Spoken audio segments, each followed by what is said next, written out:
السلام علیکم ورحمۃ اللہ وبرکاتہ۔ اردو زبان کی دوسری کتاب سے سبق نمبر 14، ایک اونٹ اور چوہا۔ ایک بھاگا ہوا اونٹ جنگل میں آوارہ پھرتا تھا اور نکیل کی رسی زمین پر گھسیٹ رہی تھی۔ ہری ہری جھاڑیوں کے جھنڈ دیکھ کر ایک جگہ ٹھہرا اور چرنے لگا۔ ایک جنگلی چوہے نے موقع پا کر اپنے دانتوں میں اس کی ڈوری پکڑ لی، چاہا کہ اونٹ کو اپنے گھر لے جائے۔ اطاعت کرنا تو اونٹ کی عادت ٹھہری، فوراً ڈوری کے سہارے پر چلنے لگا، یہاں تک کہ چوہا اپنے سوراخ تک جا پہنچا، مگر بیچارہ بہت حیران رہا جب اتنے بڑے قد و قامت مہمان کی سمائی اپنے تنگ مکان میں نہ پائی۔ ناچار چوہے نے سوراخ کھودنا شروع کیا، پھر بھی اتنا کشادہ نہ کر سکا کہ اس کا مقصد پورا ہوتا، آخر شرمندہ ہو کر بیٹھ رہا۔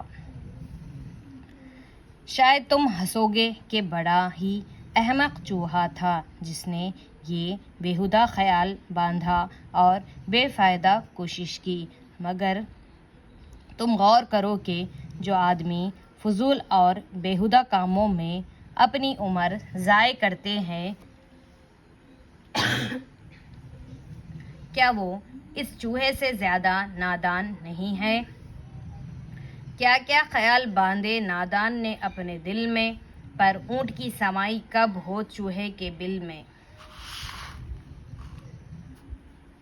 یاد کرو ہجے اور معنی۔ آوارہ، پریشان، آزاد، ناممکن جو نہ ہو سکے، مقصد، مراد، مطلب، قامت، جسم، قد، کشادہ، کھلا ہوا، اطاعت، حکم ماننا، ضائع، برباد، احمق، بے وقوف۔ سبق نمبر 15، ایک شہری اور جنگلی چوہا۔ ایک چوہا شہر کے اندر کسی امیر کے گھر میں رہتا تھا، جہاں اچھی خوش مزہ چیزیں کھانے کو ملتی تھی۔ ایک روز وہ اپنے جنگلی دوست کی ملاقات کو گیا، جس کا سوراخ کھیت کے کنارے تھا۔ جنگلی چوہے نے مہمان کی بڑی آؤ بھگت اور خاطر تواضع کی۔ جوار کے دانے جو اس کو میسر تھے حاضر کیے۔ شہر کے چٹورے چوہے نے میزبان کی خاطر سے کچھ کھایا تو صحیح، پر یہ روکھی سوکھی غذائیں اس کو کیوں بھانے لگی۔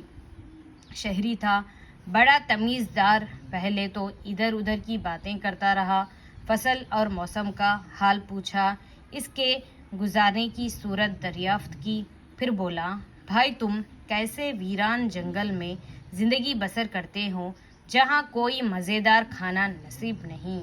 آؤ ذرا میرے ساتھ چلو، وہاں تم کو دیکھو گے کیسے کیسے اچھے گھر اور کیا کیا لذتیں نعمتیں خدا کی دی ہوئی موجود ہے۔ جنگلی چوہے نے شہری دوست کی ضیافت بڑی خوشی سے قبول کی۔ شام کو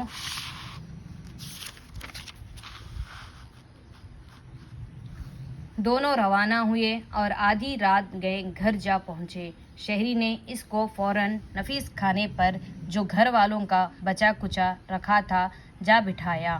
چوہے ابھی یوں نہیں سا کھانے پائے تھے کہ بلی کی خوفناک آواز کان میں آئی، میاؤں میاؤں۔ ان دونوں کے دل دھڑکنے لگے اور اوزان خطا ہو گئے۔ ناچار پتہ توڑ بھاگے اور سوراخ میں جا گھسے۔ جب بلی چلی گئی اور کچھ خطرہ باقی نہ رہا تو شہری نے پھر کھانے کی تقاضا کی، مگر جنگلی دوست نے بہت منت سے واپسی کی اجازت چاہی اور یوں کہتا ہوا چل دیا، یارو اگر تمہارے شہر میں گزارے کا یہی وتیرہ ہے تو تمہیں مبارک رہے، مجھ کو وہی اپنا بے خوف گھر اور سادی غذا کافی ہے۔ ملے خشک روٹی جو آزاد رہ کر تو وہ خوف و لذت کے حلوے سے بہتر جو ٹوٹی ہوئی جھونپڑی بے ضرر ہو، بھلی اس محل سے جہاں کچھ خطر ہو۔ یاد کریے ہجے اور معنی۔ تواضع، عاجزی، آؤ بھگت، خطرہ، خوف، ڈر، ضیافت، مہمانی، میزبان، مہمانی کرانے والا، لذیذ مزیدار، خوفناک ڈراؤنی، میسر حاصل ہونا، وتیرہ ذریعہ طریقہ، نفیس عمدہ بہترین، بے ضرر خطرہ سے خالی۔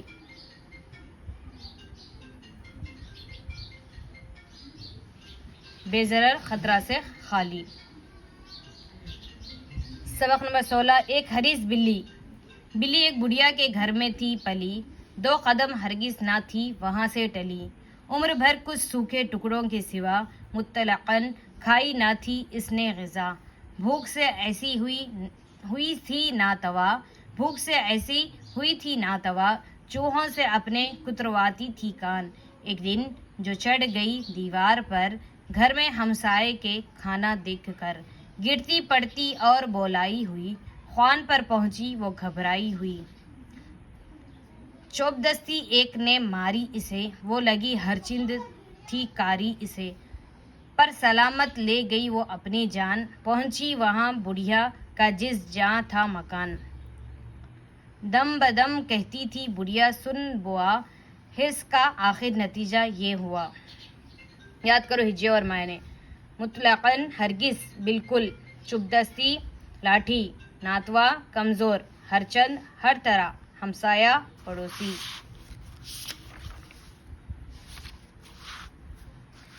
سبق نمبر 17۔ چند نصیحتیں۔